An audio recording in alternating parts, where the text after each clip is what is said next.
Hai, apa kabar semuanya? Semoga kabar Anda baik-baik saja. Terima kasih karena sudah memberikan support dan juga kesetiaan Anda untuk membangun channel Codot Film. Yuk kita lanjutkan alur ceritanya, sambil siapin kopi dan cemilan, setting suara volume full.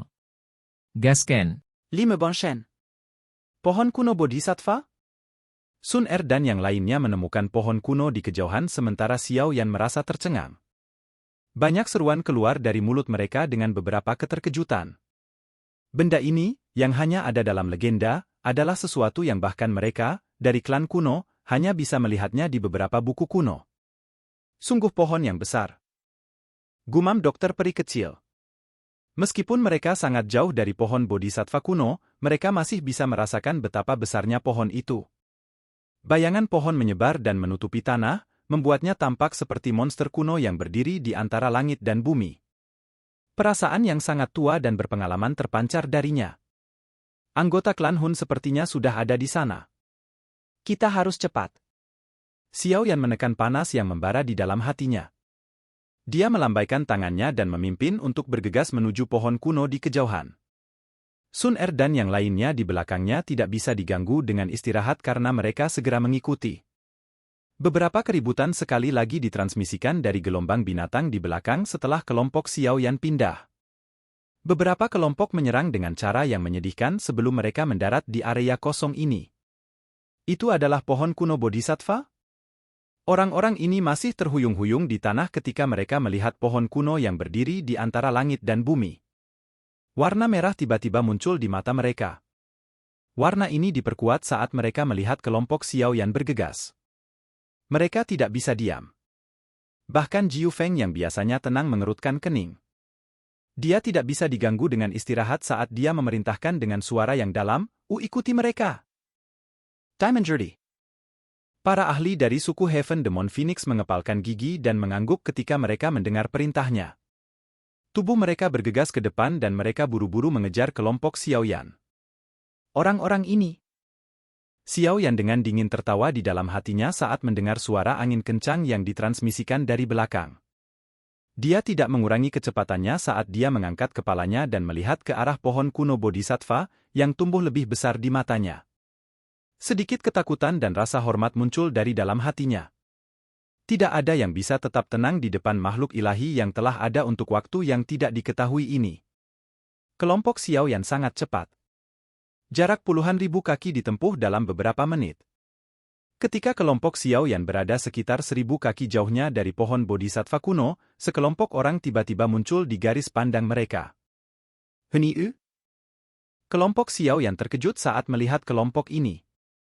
Orang-orang ini tetap di sini dan menunggu yang lain? Hati-hati. Xiao Yan dengan lembut memperingatkan.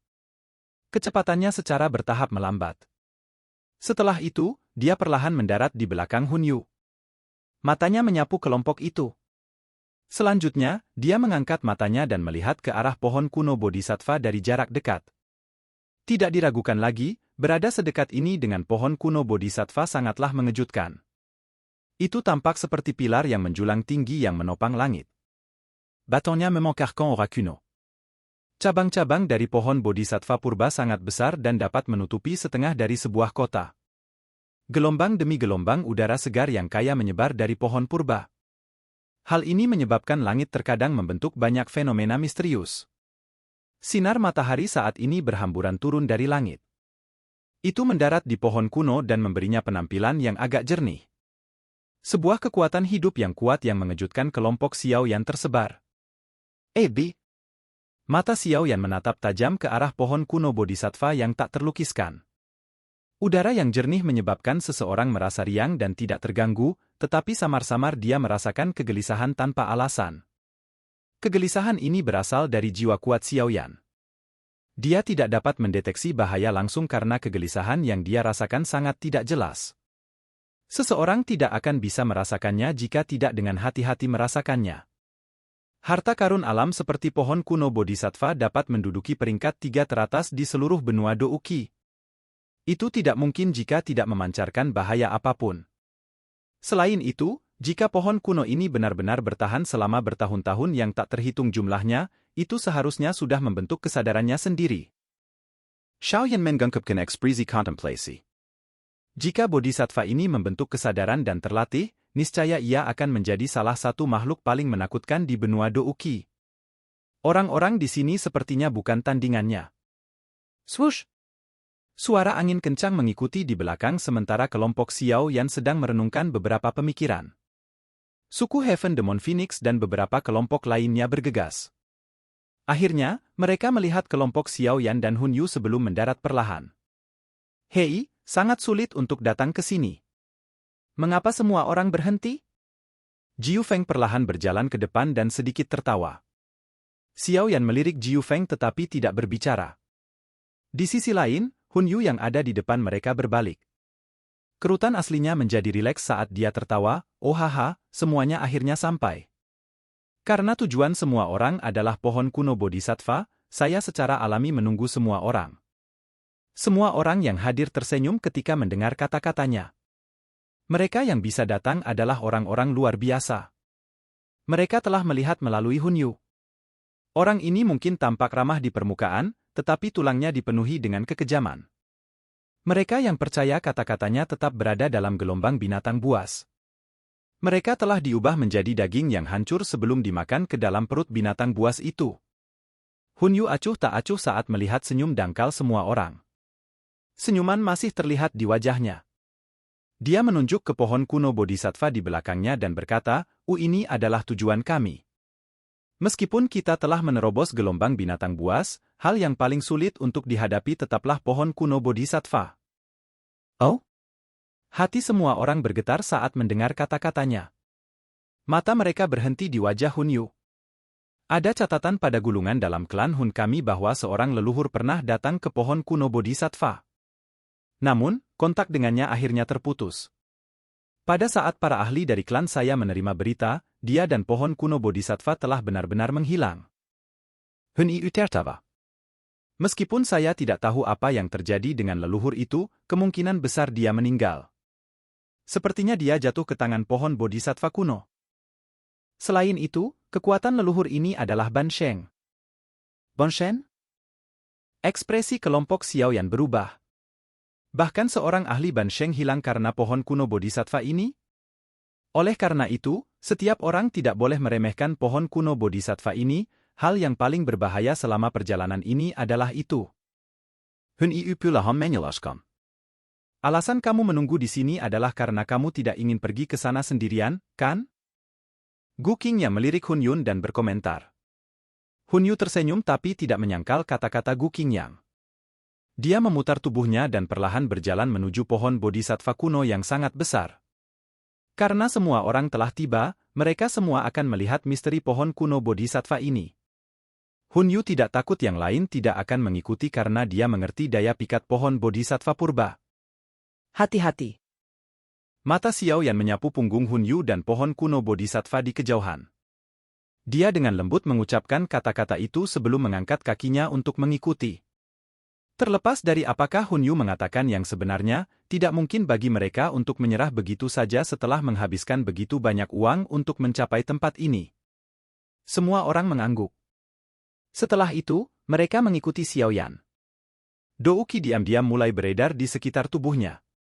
Jiu Feng dan beberapa kelompok lainnya di belakang Xiao Yan ragu-ragu sejenak sebelum memilih untuk mengikuti. Pikiran mereka sama dengan Xiao Yan. Mereka telah menghabiskan begitu banyak usaha untuk tiba. Kesenjangan terbentuk di antara berbagai kelompok saat mereka melakukan perjalanan melintasi dataran berumput yang luas. Mereka mengambil langkah yang sama saat mereka perlahan menuju ke pohon yang menjulang tinggi. Tuan Muda Xiao Yan, ada sesuatu yang tidak beres dengan pohon kuno Bodhisattva. Udara jernih itu, yang sepertinya dipenuhi dengan kehidupan, menyembunyikan racun yang agak gelap dan dingin. Itu dipenuhi dengan banyak emosi negatif yang mirip dengan manusia. King Lin tiba-tiba berbicara dengan wajah muram saat kelompok itu berjalan mendekati pohon kuno Bodhisattva. Langkah kaki Xiao Yan berhenti sejenak saat mendengar kata-katanya. Matanya menyipit. Dia secara alami tidak dapat merasakan hal seperti itu, tetapi King Lin memiliki murid bunga ular 3 giok hijau. Oleh karena itu, Xiao Yan tidak meragukan kata-katanya, dan dia bisa secara samar-samar merasakan perasaan tidak nyaman dari sebelumnya menjadi lebih menonjol saat dia mendekati pohon kuno Bodhisattva. Sementara kehati-hatian dalam hati Xiao Yan melonjak, kelompok Hun Yu di depan tiba-tiba berhenti. Mereka berdiri cukup dekat dengan pohon Bodhisattva kuno. Pohon yang menjulang tinggi, luas, subur, dan hijau menutupi langit di atas mereka. Hanya setelah sedekat ini, kelompok Xiao Yan secara bertahap merasakan hawa dingin yang sangat tidak jelas perlahan meresap ke tulang mereka. Xiao Yan menggengket kepalanya. Matanya terfokus pada pohon Bodhisattva kuno yang sangat besar. Cabang-cabang pohonnya berukuran 1000 kaki dengan gugusan terang di dekat pusatnya. Gugus cahaya ini tampak seperti jantung energi setinggi 10 kaki. Detak jantung yang kuat secara samar-samar dipancarkan dari klaster cahaya. Hati Bodhisattva. Banyak mata berkumpul di gugus cahaya yang disembunyikan oleh tubuh pohon besar. Jantung mereka berdebar kencang saat ini. Jatuh. Setelah kata-kata, "Oh hati Bodhisattva," keluar dari mulut beberapa orang, pohon kuno Bodhisattva, yang telah berdiri dengan tenang di dalam padang rumput ini, tiba-tiba mengeluarkan suara benturan. Semua orang memperhatikan saat cabang-cabang pohon saling menyatu sebelum diturunkan. Cabang-cabang pohon ini perlahan terbelah saat melakukan kontak dengan tanah, dan 5 sosok tanpa ekspresi perlahan menjauh darinya. Ruang di sekitar mereka mulai berfluktuasi setelah 5 sosok ini melangkah maju. Tekanan menakutkan tiba-tiba menyebar dari mereka. Elite Bonshengs. Wajah semua orang yang hadir menjadi jelek ketika mereka merasakan tekanan ini karena mereka telah menemukan bahwa kelima sosok ini sebenarnya adalah Bansheng Elite. A. Apa yang sedang diukir? B. Kesalahan silakan pergi ke. Oke guys, jangan lupa like, comment, share, and subscribe di channel Codot Film. See you next video, peace out and bye-bye.